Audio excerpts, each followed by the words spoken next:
Sahabat KPJ yang dikasihi Tuhan, puji Tuhan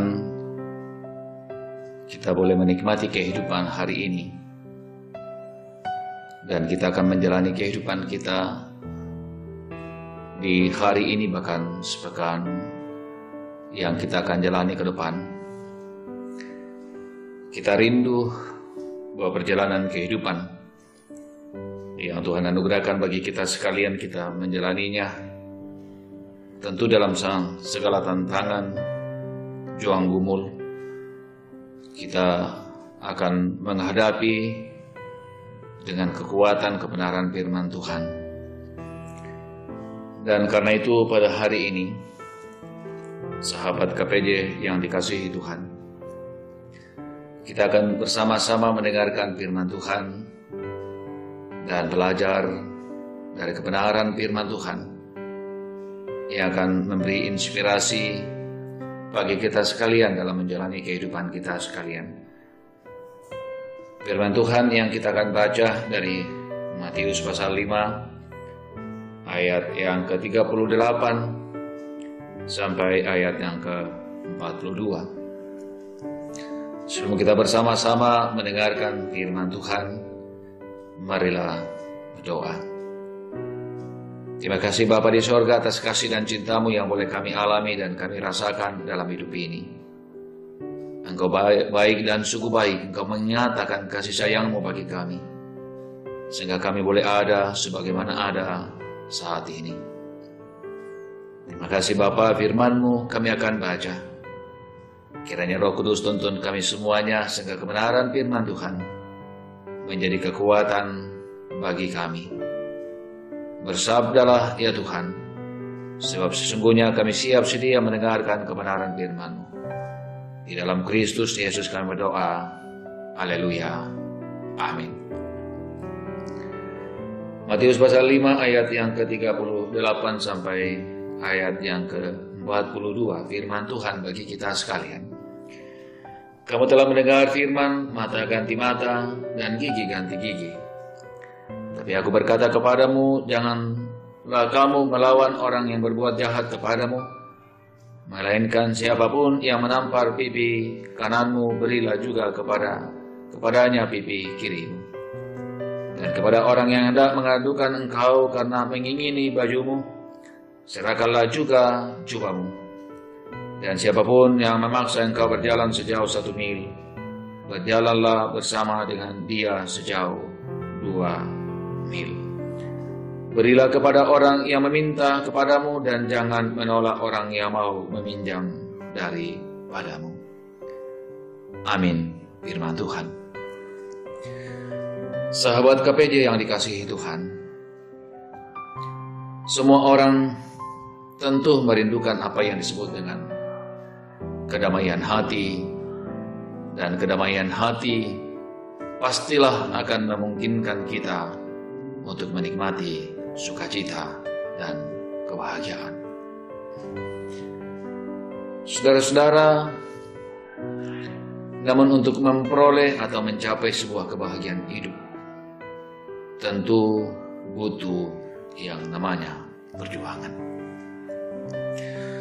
Dalam relasi kita dengan orang lain, maka tentulah saudara-saudara yang dikasihi Tuhan, kita bisa saja menghadapi berbagai hal yang membuat relasi kita dengan orang lain menjadi bermasalah. Saudara-saudara yang dikasihi Tuhan, di sebuah tempat tinggal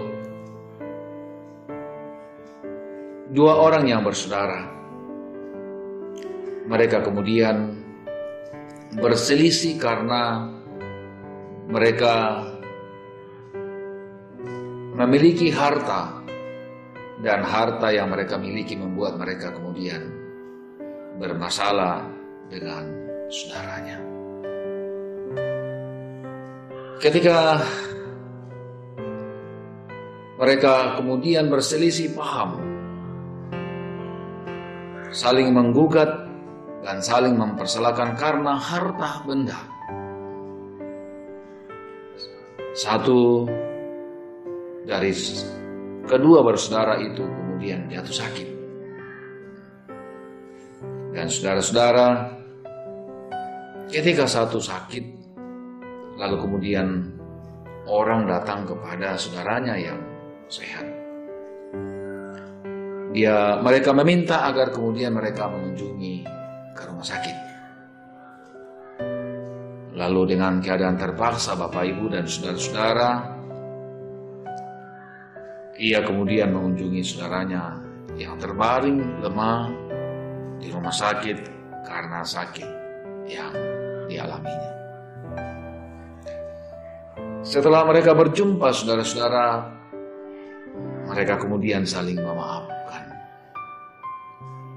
Si pagari, lalu mereka kemudian berjanji untuk saling mengampuni.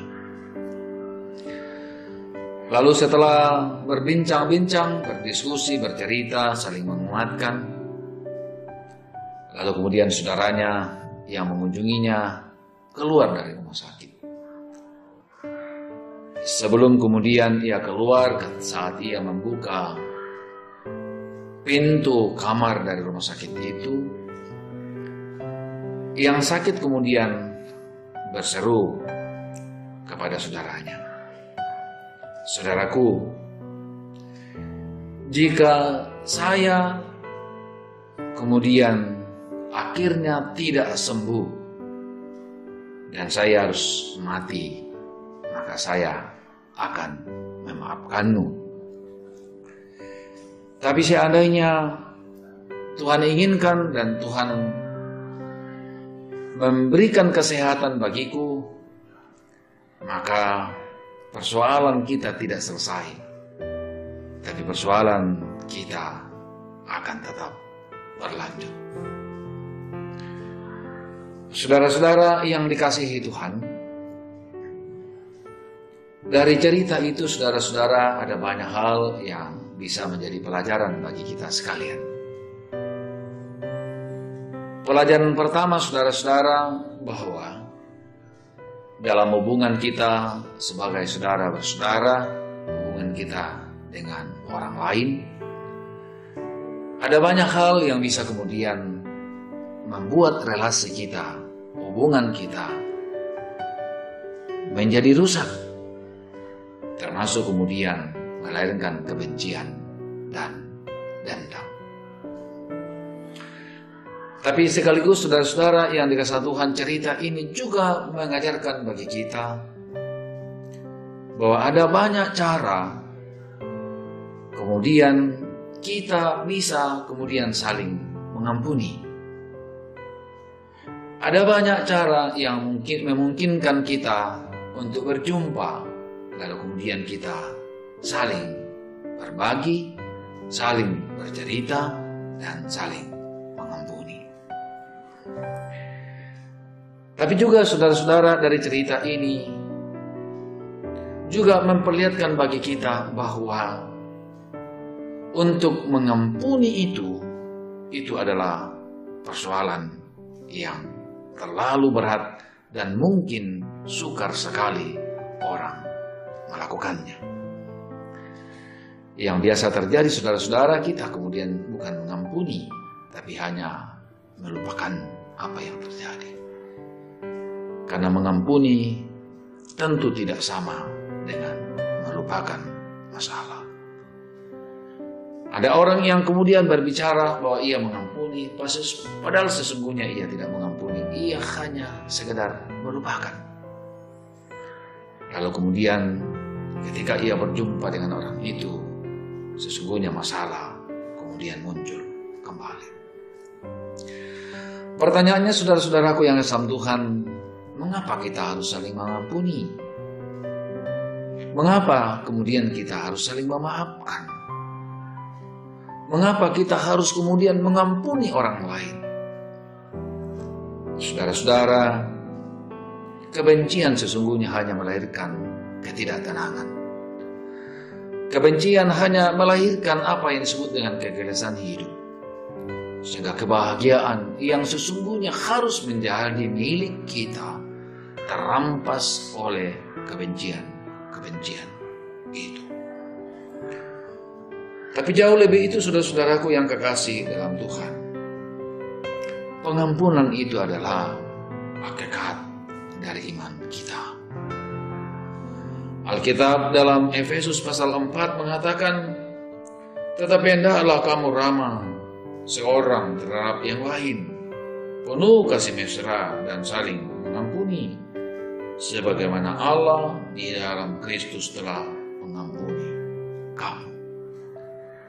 Jadi mengampuni, saudara-saudaraku sang Tuhan, bukan hanya sekadar agar kemudian kita bahagia dan kita damai. Tapi pengampunan, saudara-saudara, sesungguhnya adalah hakikat dari iman kita. Karena dalam segala kelemahan, keberdosaan kita, Yesus telah mengampuni kita melalui pengorbanannya. Karena Ia telah mengampuni kita dalam segala kesalahan, dosa kita, pelanggaran kita, maka Alkitab mengajarkan bagi kita untuk saling mengampuni. Tidak ada hal yang paling luar biasa yang memungkinkan kita melakukan dan mengerjakannya adalah ketika kita belajar untuk mengampuni sesama kita. Jangan biarkan amarah, jangan biarkan kebencian, jangan biarkan dendam mengganggu kehidupan saudara, karena kita rindu menikmati hidup ini dalam kesetiaan kepada Tuhan Yesus Kristus. Amin, firman Tuhan. Terima kasih Bapa di sorga atas segala kasih-Mu yang boleh kami alami dan kami rasakan dalam hidup ini. Engkau luar biasa baik dan sungguh baik. Kami serahkan kehidupan kami ke dalam tangan kuasa-Mu Tuhan. Hamba Tuhan, majelis gereja di Kelasis Pulau Jawa, seluruh jemaat Tuhan di Kelasis Pulau Jawa, dalam segala karya, tugas dan pelayanan Tuhan berkati. Biarlah Tuhan, kami semua boleh dimungkinkan menikmati kehidupan ini, bukan karena kekuatan kami, namun karena anugerah dan karena cinta Tuhan. Terima kasih Bapa di sorga, kehidupan kami hari ini, pekan ini, ke dalam tangan kuasa-Mu kami serahkan. Di dalam Kristus Yesus kami berdoa. Haleluya. Amin.